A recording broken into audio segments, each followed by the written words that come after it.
잠깐 같이 기도드리겠습니다. 자비로우신 우리 아버지 하나님, 오늘도 저희들을 말씀 앞으로 인도해 주신 것을 감사합니다. 또 평상시에 여러 가지 궁금한 의문들을 성경에 비추어 생각해 보려고 합니다. 주님께서 지혜와 총명을 주시고 또 유익된 시간이 되도록 함께해 주시고 도와주옵소서. 우리 행보를 말씀 위에 굳게 세워주시고 말씀 가운데 살아갈 수 있도록 더욱 역사해 주옵소서. 오늘 모든 시중 함께해 주시고 도와주시옵소서. 그리고 주 안에서 열매 맺는 삶을 살 수 있도록 더욱 도와주옵소서. 주 예수 그리스도 이름으로 기도하옵나이다. 아멘. 네. 이번에 좀 질문이 좀 생각을 아주 많이 하신 분이 질문하신 것 같아요. 네, 그래서 좀 같이 한번 생각을 해보겠습니다. 좀 공감되는 질문이고 좀 어려운 질문 같습니다. 네, 그래서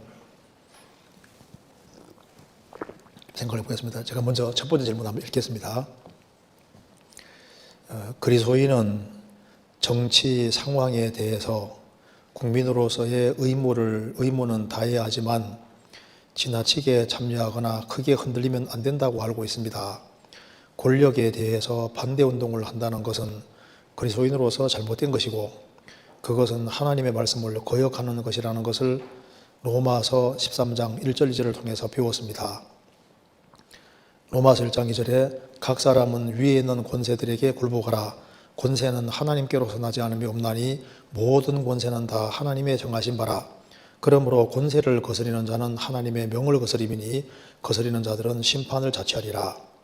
그런데 일제 강점기의 민족 해방을 위해 운동을 한 사람들에 대해서는 어떻게 생각해야 할지 궁금합니다. 일제 강점기에 구원받은 그리스도인이었다면 역시 자신의 자리를 지키면서 전도를 하는 것이 맞았을까요? 그렇다면 직접 무력을 통해 국제적인 전투를 한 사람들은 올바르지 않았던 것일까요? 하는 질문입니다. 좀 생각해 볼 수 있는 좋은 질문이죠. 그죠? 아주 좀 공감되는 질문이라고 생각합니다. 여기 이제 그리스도인들은 이제 신앙생활하는 가운데서 국가 권세에 굴복하라고 성경에 말씀했는데 권세는 다 하나님 정하신 바니까 권세를 거스리는 자는 하나님의 명을 거스립니다. 거스리는 자들은 심판을 자치리라. 이렇게 되어 있다고 하는데 물론 이 성경에 정확히 그렇게 나와 있습니다. 예수님 공생의 당시에 이스라엘 사람들은 로마의 지배를 받고 있었습니다. 이스라엘은 기원전 586년에 나라가 망한 이후에 바벨론, 메디아, 페르시아, 헬라, 로메로 600년 동안 이방인 압제를 받고 있었던 거예요. 우리나라는 일제 36년이지 않습니까? 한 600년 가까이 압제를 받고 있으니까 로마가 지배하면서 이제 로마가 지배하는 것에 대해서도 너무 이제 이스라엘 백성은 속상할 거 아니에요. 나라를 잃었으니까. 근데 로마 정부에서 또 세금을 걷어가니까 또 세금을 계속 걷어가니까 유대인들이 좋을 리가 없잖아요. 그래서 예수님께 물었습니다. 예수님, 가이사 황제에게 세 바치는 것이 옳으니까 옳지 않습니까? 세금을 바쳐야 되겠습니까? 바치지 말아야 되겠습니까? 라고 예수님께 여쭌 겁니다. 예수님 뭐라 했습니까? 자, 동전 가져오라 했습니다. 데나리온. 여기 가이사 황제의 화상이 이제 그려져 있습니다. 그래서 가이사의 것은 가이사에게, 하나님의 것은 하나님께 바치라고 했습니다. 하나님께 바치는 새는 성전새인데 세겔이라는 동전이 따로 있거든요. 하나님의 것은 하나님께 바치고 가이사의 것은 가이사에게 바치라고 말씀하셨습니다. 무슨 말이냐면은 이스라엘이 예수님 당시에 이스라엘 백성들이 지금 두 영역 안에 살고 있다는 걸 말해주고 있는 겁니다. 잠깐만 찾아봅시다.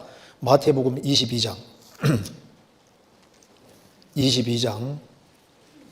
15절.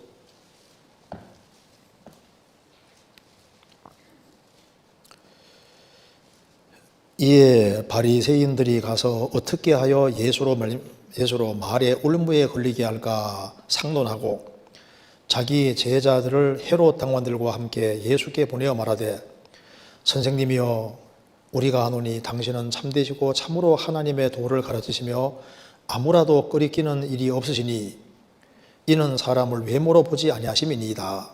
그러면 당신의 생각에는 어떠한지 우리에게 이르소서. 가이사에게 세를 바치는 것이 가하니까 불가하니까 한데, 왜 질문하냐면은 지금 로마란 나라가 강점에서 이스라엘을 강력하게 지배하고 있잖아요. 남의 나라 속국으로 지금 있으니까 이런 질문을 하는 겁니다. 자, 예수님 말씀했습니다. 예수께서 저희의 악함을 아시고 가라사대 외식하는 자들아 어찌하여 나를 시험하느냐 쇳돈을 내게 보이라 하시니 대내려온 하나를 가져왔거늘 예수께서 말씀하시되 이 형상과 이 글이 네 것이냐 가로되 가이사의 것입니다. 로마 황제 가이사의 것입니다. 이 당시에 로마 황제 동전을 사용했던 겁니다. 이에 가라사대 그런즉 가이사의 것은 가이사에게 하나님의 것은 하나님께 바치라 하시니 저희가 이 말씀을 듣고 기이 여겨 예수를 떠나가니라. 예수님이 가이사에게 세 바치지 마라 이렇게 하면 좋은데 가이사의 것은 가이사에게 돌리고 하나님의 것은 하나님께 바치라. 로마의 권세를 하나님이 주신 것이니까 세금을 지불하라고 한 겁니다. 그렇잖아요. 자, 아담 하와가 범죄하기 전에는 모든 것이 조화로웠습니다. 근데 이제 그래서 범죄하기 전에는 모든 게 조화로웠는데 선악과를 먹고 범죄한 이후에 두 개가 공존하는 세계 속에 들어오게 된 겁니다. 자, 범죄하기 전에는 선만 있었잖아요. 행복만 있었습니다. 기쁨만 있었습니다. 근데 선악과를 먹음으로써 선과 악 두 개가 공존하는 세계로 들어오게 된 거예요. 범죄한 이후에. 그래서 아담 하와가 죄 짓고 난 이후에는 지금 두 개가 동시에 존재하는 세계에 살고 있으니까 선과 악이 함께 존재하는 세계, 행복과 불행이 함께 존재하는 세계, 빛과 어둠이 같이 존재하는 세계 속에 우리가 살고 있는 겁니다. 그래서 생활 살면서 이제 행복도 경험하고 불행도 경험하고 기쁨도 경험하고 슬픔도 경험하고 두 개를 이제 경험하는 세계에 우리가 살고 있지 않습니까? 지금 예수님 당대 유대인들도 이제 범죄하기 전에는 하나님이 직접 통치하는 세계 속에 살고 있었는데 말을 안 들어서 하나님이 로마를 이제 바벨론 들어서 이스라엘을 치게 해서 바벨론, 메디아, 페르시아, 헬라, 로마 그 이방인의 지배를 받기 위해서 이스라엘이 600년 동안 고생하면서 이제 하나님이 직접 통치하는 세계 속에 살다가 두 개가 동시에 공존하는 세계 속에 들어오게 된 겁니다.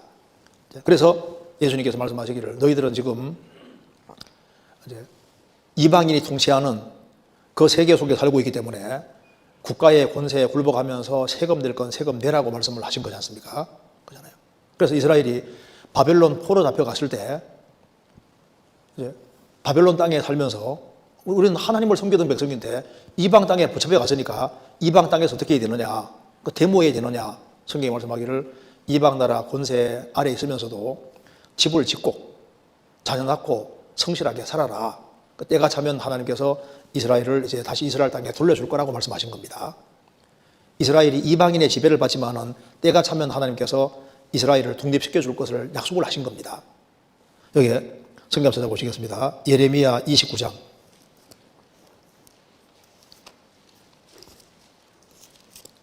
예레미야 29장. 자, 바벨론으로 포로 잡혀간 유대인들에게 하시는 말씀입니다. 29장 4절. 만군의 여호와 이스라엘의 하나님 내가 예루살렘에서 바벨론으로 사로잡혀 가게 한 모든 포로에게 같이 이르노라. 너희는 집을 짓고 거기에 거하며 전원을 만들고 그 열매를 먹으라. 아내를 취하여 자녀를 생산하며 너희 아들로 아내를 취하여 너희 딸로 남편을 맞아 그들로 자녀를 생산케 하여 너희로 거기서 번성하고 쇠하지 않게 하라. 너희는 내가 사로잡혀 가게 한 그 성읍에 평안하기를 힘쓰고 위하여 여호와께 기도하라. 이는 그 성이 평안함으로 너희도 평안할 것임이니라. 자, 바벨론으로 포로 잡혀간 유대인들에게 말씀했습니다. 너희들 그 이방 땅에 살면서 바벨론의 평안을 구하고 그리고 거기서 열심히 성실하게 살고 있으라는 겁니다. 그러면 때가 되면 하나님께서 거기서 건져줄 것이니까 거기서 자녀를 생산하고 살고 그리고 그 성읍에 평안하기를 힘쓰라. 왜냐하면 바벨론 나라의 권세를 하나님이 허락하셨다는 겁니다. 예레미야 27장 5절입니다.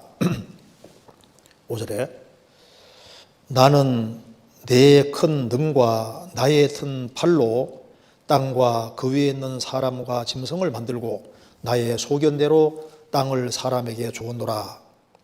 이제 내가 이 모든 땅을 내 종 바벨론 왕 느부갓네살의 손에 주고 또 들짐승들을 그에게 주어 부리게 하였나니 열방이 그와 그 아들과 손자를 섬기리라. 그의 땅에 기한이르면 여러 나라와 큰 왕이 그로 자기를 섬기게 하리라마는, 여기 보면은 천지를 창조하신 하나님께서 말씀하시기를 이제 이 모든 땅을 하나님께서 내 종 바벨론 왕 느부갓네살의 손에 주어서 다스리게 했다. 그래서 이스라엘은 바벨론 포로 잡혀갔을 때 그 바벨론 왕의 권세를 하나님이 허락했으니까 거기에 굴복하면서 거기에서 평안하기를 구하고 성실하게 살아라. 그럼 때가 되면 하나님께서 거기에서 건져줄 거라고 말씀하셨습니다. 그런데 그래서 이 가르침은 신약 시대 때도 똑같습니다. 성경 찾아봅시다. 디모데전서 2장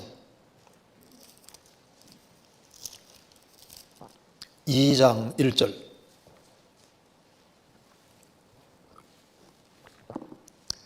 그러므로 내가 첫째로 권하노니 모든 사람을 위하여 간구와 기도와 도구와 감사를 하되 임금들과 높은 지위에 있는 모든 사람을 위하여 하라. 이는 우리가 모든 경건과 단정한 중에 고요하고 평안한 생활을 하려 함이라. 이것이 우리 구주 하나님 앞에서 선하고 받으실 만한 것이니, 여기에 특별히 기도를 할 때 임금과 높은 지위에 있는 모든 사람을 위해 하라. 그래서 국가가 평안하면은 우리가 모든 경건과 단전한 중에 고요하고 평안한 생활을 하려 함이니라. 그래서 국가가 안정된 것은 참 중요한 겁니다. 그래서 성경이 말씀하기를 이제 국가의 권세는 하나님이 허락했다고 말씀하고 있는 겁니다. 성경 로마 13장 찾겠습니다. 로마서 13장 1절.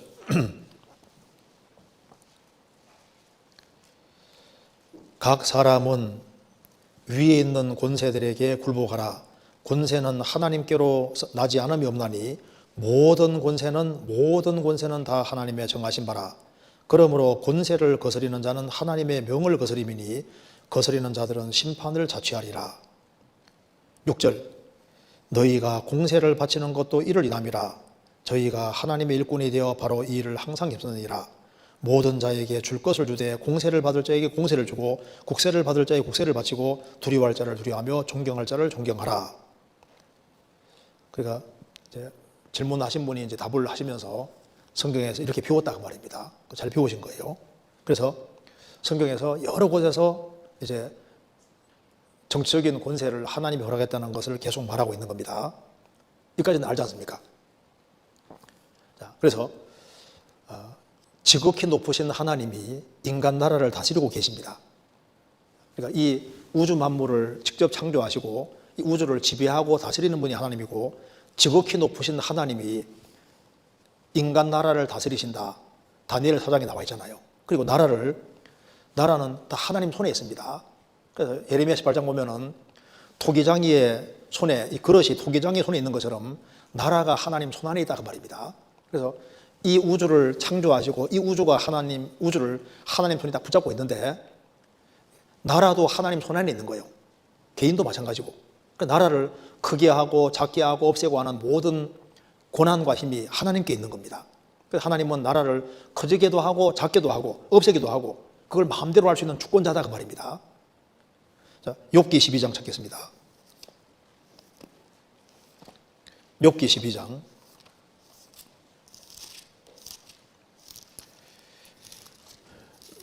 12장 23절.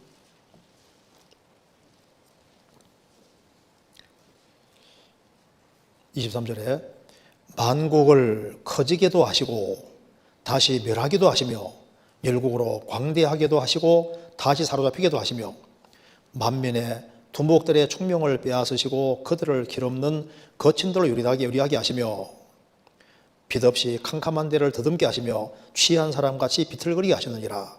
하나님은 주권자니까 하나님은 만국을 아주 커지기도 하시고 없애기도 하시고 열국을 광대하게도 하시고 사로잡히게도 잡기도 하시고 그리고 이제 지도자들 총명을 뺏기도 하시고 주시기도 하시고, 그래서 다니엘서는 바로 하나님이 주권자라는 걸 알려주는 겁니다. 바벨론 나라를 허락하시고, 그 다음에 바벨론 나라 없애고 메디아 페르시아, 그 다음에 헬라, 로마, 성경이 좀 답하지 않습니까? 그래서 지구에서 보시는 하나님이 이 우주를 다스리면서 우리가 방금 배운 대로 예레미야 27장 5절에 하나님께서 이제 이 우주 만물을 창조하시고 이 우주 만물을, 이 지구를 인간에게 주셨고, 그 다음에 이제 바벨론 왕 느부갓네살에게 줬다. 그 다음에는 이제 메디아 페르시아, 헬라, 로마, 그리고 이제 마지막 시대 때는 적그리스도가 이 세계를 잠깐 다스리게 허락하지 않습니까? 그 다음에 이제 예수님이 재림하셔서 예수님이 완전히 통치하는 세계가 오는 거예요. 그래서 나라를 크게 잡고 하는 모든 힘 자체를 하나님이 가지고 계시는 겁니다. 그래서 권세는 하나님께로 나지 않음이 없다고 말씀하셨고, 예수님께서 말씀하시기를 이제 빌라도가 말했습니다. 나는 너를 죽일 권세도 있고 살릴 권세도 있다. 예수님 말씀하시기를 위에서 주지 않았으면 나를 해야 할 권세가 없다고 하시지 않습니까? 예수님이. 그러니까 빌라도의 권세도 하나님이 주신 거다 그 말입니다. 그래서 모든 권세는 하나님께로 나지 않음이 없다. 그래서 예수님께서 로마 강점기에 이스라엘 민족이 있는데 가이사에게 세 바치는 것이 옳습니까 옳지 않습니까 하니까 예수님께서 가이사의 것은 가이사에게, 하나님의 것은 하나님이라고 말씀하셨습니다. 그러니까 국가 권세 아래 있는 사람은 국가의 통치를 받고 있기 때문에, 누구의 통치든 받고 있기 때문에 가이사의 것은 가이사에게, 하나님의 것은 하나님에게. 그러니까 어떤 통치 아래 있다 할지라도 하나님께 대한 의무를 다 해야 될 것을 분명히 말씀하신 겁니다. 그렇지 않습니까? 우리가 예수 믿으라 믿지 마라 그건 못하지만은 가이사의 것은 가이사에게, 하나님의 것은 하나님에게. 그러니까 우리가 어떤 권세 아래 있다고 할지라도 개인으로서의 의무는 분명히 다해야 될 것을 알 수가 있는 겁니다. 자, 그러면 여기 이제 생각을 해봅시다. 근데 이제 질문 내용입니다. 자, 이까지는 이제 이해가 되는데, 그런데 하면서 이제 그런데 일제 강점기에 민족 해방을 위해 운동을 한 사람들에 대해서는 어떻게 생각할지 궁금합니다. 일제 강점기에 구원받은 그리스도인이었다면 역시 자신의 자리를 지키면 전투를 하는 것이 맞았을까요? 그렇다면 직접 무력을 통해서 국지적 전투를 한 사람은 올바르지 않았던 것일까요? 하는 질문입니다. 그죠? 좀 좋은 질문이죠. 자, 그래서 이런 일이 생길까 봐 성경에 미리 다 답이 돼 있어요. 자, 성경 문제 한번 찾아봅시다. 여기에 누가복음 6장 보시겠습니다. 6장 15절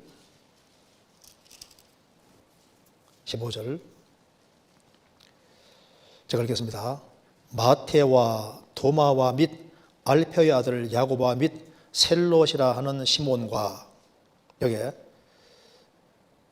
마태는 뭔지 아시죠? 마태는 셀이잖아요. 이렇게 그림으로 그려보겠습니다. 자, 여기 봐요. 자, 이 로마라는 나라 안에 이스라엘이 속국으로 있습니다. 자, 그러면 이제 일제강점기에 일본이라는 나라에게 한국이 강점돼 가지고 있잖아요. 그럼 여기 로마 시대에 이제 마태는 셀입니다. 셀이니까 뭡니까? 로마 앞잡이 노릇하잖아요. 그죠? 그러니까 세금 거두어서 로마에 바치니까 이게 이제 이스라엘 사람 눈에 봤을 때는 이게 뭡니까? 뭐로 보입니까? 매국노. 나라 팔아먹는 매국노. 그러니까 로마에 딱 붙어서 세금 거두어서 바치고 일부는 착복하는 거니까 이거 완전히 매국노 같은 사람인 거예요. 그럼 여기 셀롯이라는 시몬, 셀롯 일본 밑에 뭐라 했습니까? 셀롯이 젤롯, 이게 열심 당원입니다. 그러니까 여기 셀롯이라 하는 시몬은 셀롯입니다. 셀롯. 그러니까 열심 당원이에요. 열심 당원이 뭔지 아시죠? 나라의 독립을 위해서 무력으로 로마 정권을 대항하는 사람들인 거예요. 지금으로 말하면 독립수사다 말입니다. 그럼 봐요. 여기 이제 일본이 당시에도 이제 일제 앞에서 앞잡이 노릇 하는 사람도 있고, 쉽게 말하면 마태는 일제 앞잡이 노릇 하는 사람도 같은 거예요. 그리고 이제 여기 시몬이라는 사람은 뭐가 똑같냐 하면은 이제 독립운동 하는 사람하고 똑같은 겁니다. 그런데 이런 대조적인 사람을 예수님이 불러서 예수님 제자로 삼으셨습니다. 그렇죠? 주님 품으로 인도했다고 말입니다. 그러면 이제 주님께서 시몬 같은 사람, 마태 같은 사람, 이런 사람을 불러서 뭘 했냐 하면은, 야, 너희들 독립운동 열심히 해라, 그렇게 하신 것이 아니고, 주님은 아주 대조적인 사람을 불러서 뭘 했느냐 하면은 다른 사명을 주신 거예요. 다른 사명을. 사도행전 1장 찾겠습니다.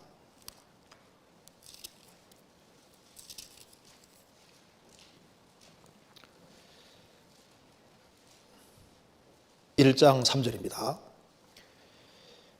해 받으신 후에 또한 저희에게 확실한 많은 증거로 친히 사심을 나타내사 40일 동안 저희에게 보이시며 하나님 나라의 일을 말씀하시니라. 예수님은 지금 눈에 보이는 나라들은 이건 껍데기고, 지금 사탄의 나라와 하나님 나라 두 나라가 싸우고 있으니까 예수님이 제자들을 불러서 이렇게 뭘 시켰냐 하면은, 이런 사람들을 불러 제자들을 만들어서 무슨 소명을 주셨냐 하면은, 하나님 나라의 일을 말씀하시고 여기에다가 포커스를 맞추게 하셨다고 말입니다. 지금도 이제 이 당시에 이제 구원을 받은 사람이 있으면 주님께서 이들을 구원의 길로 인도해서 뭘 시키냐 하면은, 어디에 포커스를 맞추게 하냐면 하나님 나라의 일을 말씀하시니라. 하나님 나라의 일. 그래서 이제 예수님의 포커스는 어디 있습니까? 하나님 나라의 일, 여기 있는 거예요. 이거 잠깐 적고 골로새서 보시죠. 골로새서 4장.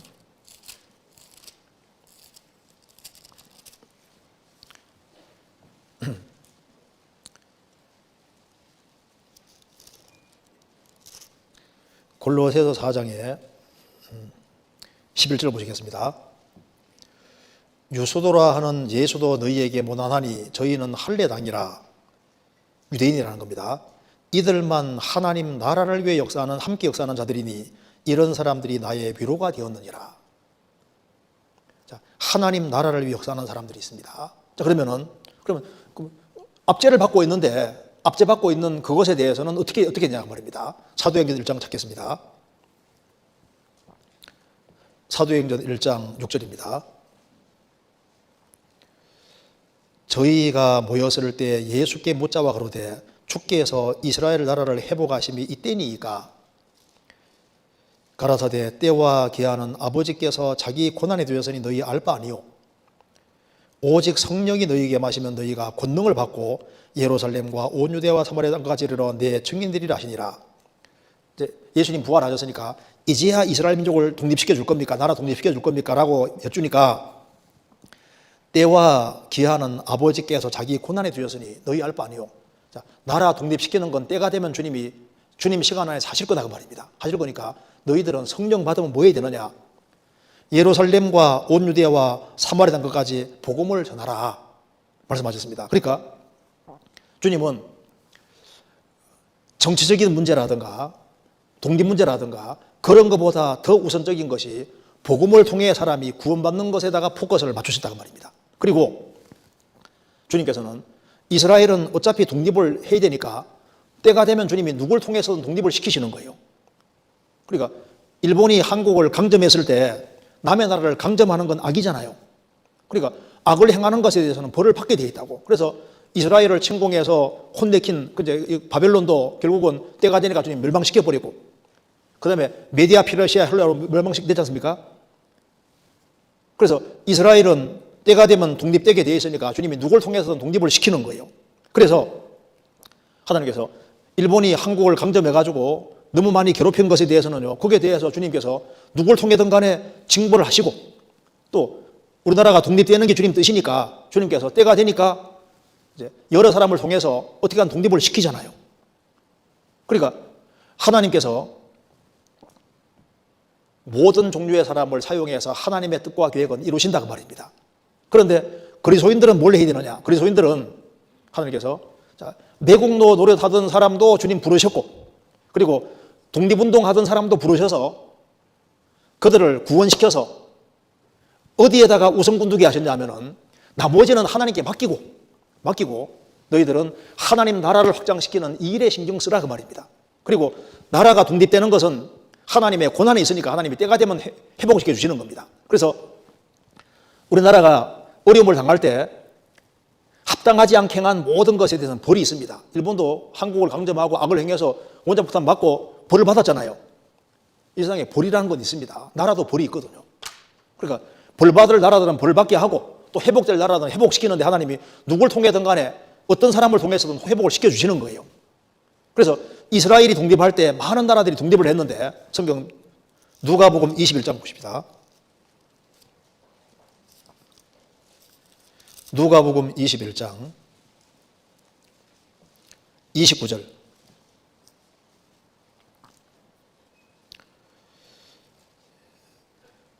21장 29절. 이에 비유로 이르시되 무화과나무와 모든 나무를 보라.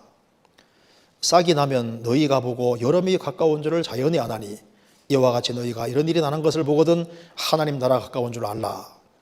내가 진실로 너희에게 말하노니 이 세대가 지나가기 전에 모든 일이 이루리라. 예수님께서 무화과나무와 모든 나무를 보라. 싹이 나면 너희가 보고 여름이 가까운 줄을 자연히 아나니. 참 신기한 것은요, 이스라엘이 독립한 때를 같이 해서 나라들이 갑자기 우후죽순으로 독립했다는 거 아시죠? 그죠? 그래서 제가 한번 읽어드리겠습니다. 1945년에 한국, 몽골, 인도네시아가 독립을 하고 1946년에 필리핀, 베트남, 캄보디아, 레바논 독립, 1947년에 인도, 파키스탄 독립, 1948년에 이제 뭐 스리랑카, 쿠웨이트, 사우디아라비아, 이스라엘, 남아연방, 에티오피아, 그다음에 리베리아, 미얀마, 태국, 그다음에 이제 쭉 해가지고 이제 1950년대 뭐 라오스도 독립하고 뭐 쭉 해가지고 이제 이게 이스라엘이 독립하는 것과 때를 갖춰서 우후죽순격으로 했었잖아요. 막 쭉쭉 나라가 독립했는데 나라에 대한 모든 운명을 누가 가지고 계신 겁니까? 하나님이 가지고 계시는 거잖아요. 그러니까 이스라엘이 독립할 때 비슷할 때 해가지고 막 나라들이 막 우후죽순으로 막 쭉 독립했잖아요. 그러니까 이스라엘 나라를 회복하심이 이때입니까? 때가 되니까 이스라엘 나라도 회복시켜주면서 주변에 많은 나라도 같이 회복시켜 주지 않습니까? 같이. 그러니까 뭐 으쌰으쌰 한다고 해서 무조건 독립하는 것도 아니고 그것도 하나님 허락이 있어야 되는 거예요. 그러니까 우리 민족이 독립투쟁을 많이 해서 독립했느냐, 하나님의 도우심으로 독립했느냐, 하나님이 도와주시지 않으면 아무것도 안 되는 겁니다. 그렇잖아요. 그러니까 여기 이제 나라를 흥하게 하고 망하게 하는 모든 것 자체를 다 주님이 컨트롤하고 있으니까 그리스도인들은 먼저 뭘 하는 것이 필요하냐? 먼저 다른 것들은 다른 사람에게 맡기고 예수님께서 하나님 나라를 말씀하시고 거기에 포커스를 맞춘 것처럼 그리스도인들은 영혼을 건지고 세우는 이쪽에다가 포커스를 맞추라고 주님 말씀하신 겁니다. 그래서 소돔 고모라 멸망을 막는 것은 군대가 아니고 의인 10명입니다. 의인 10명이 있으면 소돔 고모라 멸망하지 않잖아요. 예루살렘에 대해서도 말씀하시면서 예레미야 5장에 너희는 예루살렘 넓은 거리를 보면서 알아라. 진리를 구하는 사람 한 명 찾으면 내가 용서해 주겠다. 한 명만 있으면 주님이 예루살렘 멸망을 지연시키는 거예요. 그러니까 나라 지키는 것도 사실은 군대라기보다는 누굽니까? 의인들. 그러니까 나라 운명을 왔다 갔다 하게 하는 것 자체가 무슨 군대의 힘이라고 생각하는데 그것도 아닙니다. 사실은요. 군대가 막강하게 있어도 하나님 보시기에 합당하지 않으면 하루아침에 그냥 망해버립니다. 그 강력한 로마 제국이 망했잖아요. 역사 속에 바벨론도 망하고 다 망했습니다. 하나님은 의인을 찾고 계시죠. 의인을 찾고 있습니다. 그래서 무슨 말 이해되시죠? 그래서 이제 질문에 대해서 이렇게 간단하게 말씀을 드렸습니다. 그래서 우리는 구제나 뭐 거덕이나 뭐 그런 말이 아니라 열심히 우리 할 일을 열심히 하는 것이 그것이 국가를 돕는 것이 되는 겁니다. 나라를 돕는 것이 되는 거예요.